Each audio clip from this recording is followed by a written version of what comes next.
السلام علیکم ورحمت الله وبرکاته. د حماسي کاروان د ګروپ ټولو ملګرو الله پاک مروغ جوړ لره، الله مو حافظو ناصر سه. دغه ورځو کې ډیر ملګري په دغه اړه پوښتنه کوي چې پتلون اغوستل څرنګه د اسلام کې روا ده او که ناروا ده. مسلمانانو ورونو، د مونږ حنفي فقها په کتابونو کې د لباس دپاره 2 شرطونه ذکر کوي. جایز لباس دپاره یو شرط ده په لباس کې چې نری به نه وي چې عورت ترې ښکاره نسي. که چیرته لباس نری و عورت ترې ښکارېده، د دې لباس اغوستل ناروا دي او حرام دي. او که چیرته چا داسې لباس اغوستلی و چې نری نه و، ډبل و، خو دومره تنګ و چې د انسان د بدن حجم ترې معلومېده، نو د دې لباس اغوستل څرنګه دي؟ نو د مونږ د حنفي فقهاو یو عالم تیر سوی علامه امام زیلعي رحمه الله په تبیین الحقایق 9 صفحه کې لیکي. هلته یې داسې لیکلي که یوې ښځې ډبل کالي اغوستلي ول، معنا بدن یې نه تیر ښکارېده، نري نه ول، خو دومره تنګ ول چې دغه بدن حجم ترې نه معلومېده، نو د دغې ښځې دغه حجم ته کتل ناروا او حرام ده. وهذا إذا لم تكن ثيابها ملتزقة بها بحيث تصف ما تحتها، فإن كانت كذلك ينبغي له أن يغض بصره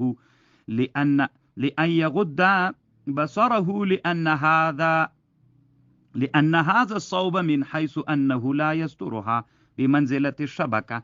نو محترم مسلمانانو ورونو، لدغه عبارت کې داسې وایي دی که چیرته کالی داسې کالی اغوستلی ول چې هغه ډبل کالی ول خو حجم یې تر معلومېده، تنګ ول، ښځې ته دغه کالی چې اغوستلی ول ورته کتل ناروا دي، دې ښځې ته جواز نه لري، ناروا او ناجایزه دي، ځکه په دې کې انعکاس د عورت سوی ده.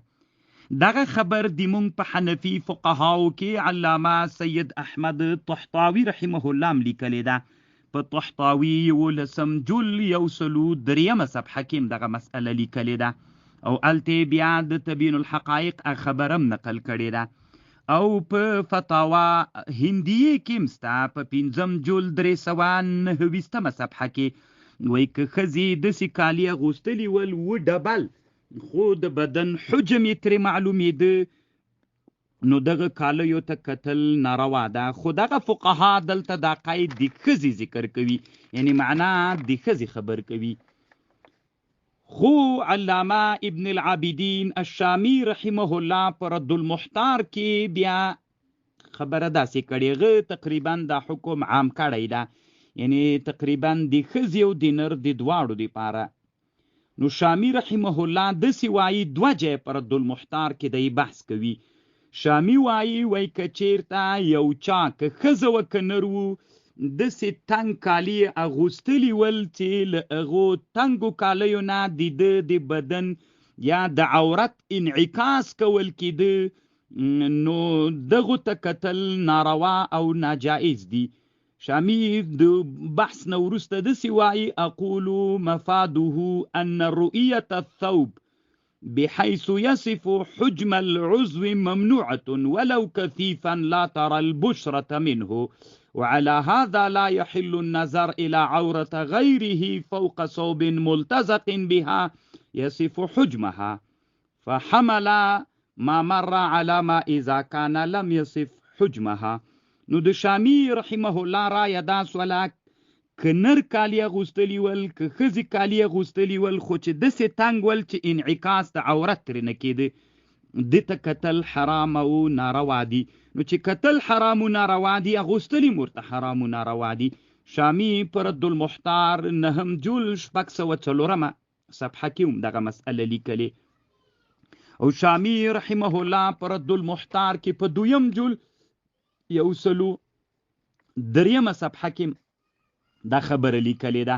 هلته در المختار کې یو عبارت ته لا یضر التصاقه ای بالالیا، یعنی که چا داسې تنګ کالي اغوستلي ول چې کوناټیو پورې هغه کالي ورنښتي ول، نو دی وایي چې هل يحرم النظر الى ذلك المتشکل که چا داسې تنګ کالي اغوستلي ول چې دغه کوناټیو انعکاس یې پکې کېده، نو دغه متشکل کالي اغوستل مطلقا ناروا دي، او که هلته ناروا دي چې شهوت د سړي ناروا خو سول.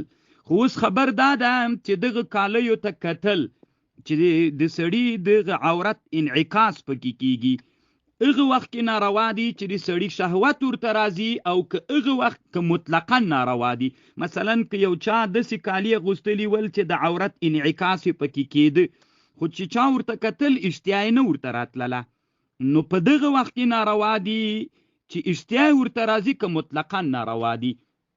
نو شامی رحمه الله وایي چې هل يحرم النظر إلى ذلك المتشكل مطلقا أو حيث وجدت الشهوة؟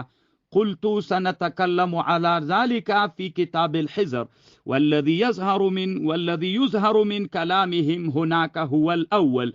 يعني معناه مطلقا كشهوات دیوی کنوی ورته کتل ناروا دي. نو د شامی رحمه الله د خبرې مطلب دسی سو چې چا دسی تنگ کالی غوستلی وی که ښځه وي که نر وي چې هغه حجم د عورتو د کوناټیو پکې راښکارېدله، دته کتل ناروا دي. که شهوت وي ورته که نه وي ورته، دا حرام او ناروا او ناجائزه ده. دا د شامی رحمه الله رایه سوه.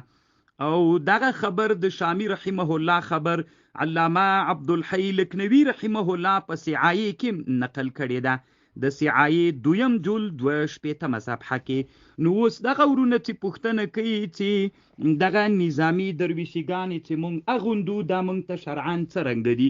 نو بعضې مسلمانان یا مجاهدین ورونه دومره تنګې اغوندي چې هغه د بدن انعکاس پکې کېږي. نو حکم واورېده چې د مونږ حنفي فقهاو څه ویلې، او که آزادي وي نو بیا صحیح ده، چونکې اوس نظام دا نظام دغه شیانو ته ضرورت لري.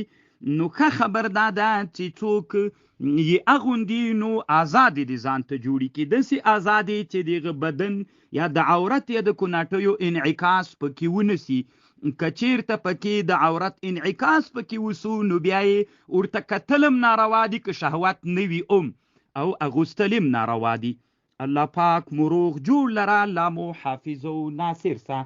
خو یوه خبر ده چې خامخا که بیا علما مثلا په کتابونو کې مسئله وګوري، مثلا د مونیه شارح امام حلبی رحمه الله لیکلی وای که چا ډبل کالی اغوستلی ول د بدن رنگ د عورت رنگ نه تیر ښکارېده، پوستکی نه تیر ښکارېده، خو تر تنګ ول تر عضوې پورې چسپ ول هغه د عورت تشکل پکې راښکارېده، نو مون څنګه د وسره دی؟ وی لا یمنعو جواز الصلاة، د لمانځه جواز نه منع کوي. دغه خبر 214 صفحه کې لیکي، او امام طحطاوی علی المراقی الفلاح 210 صفحه کې لیکي. و انت خدا ده چې جواز نه منع کوي، نو کراهیت خوشته ده وسره.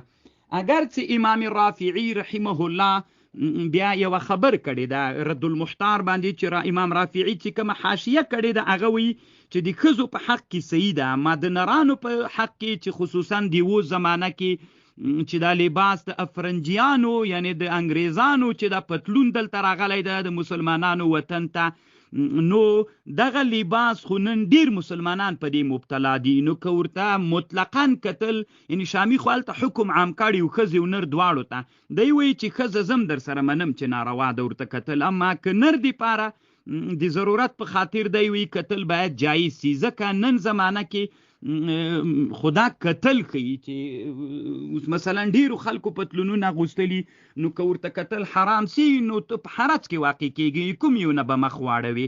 نو دغه مسئله امام رافعی رحمه الله په خپل کتاب په خپل حاشیه چې پر رد المحتار باندې کړي هلته هم ذکر کړي. الله پاک مروغ جوړ لره.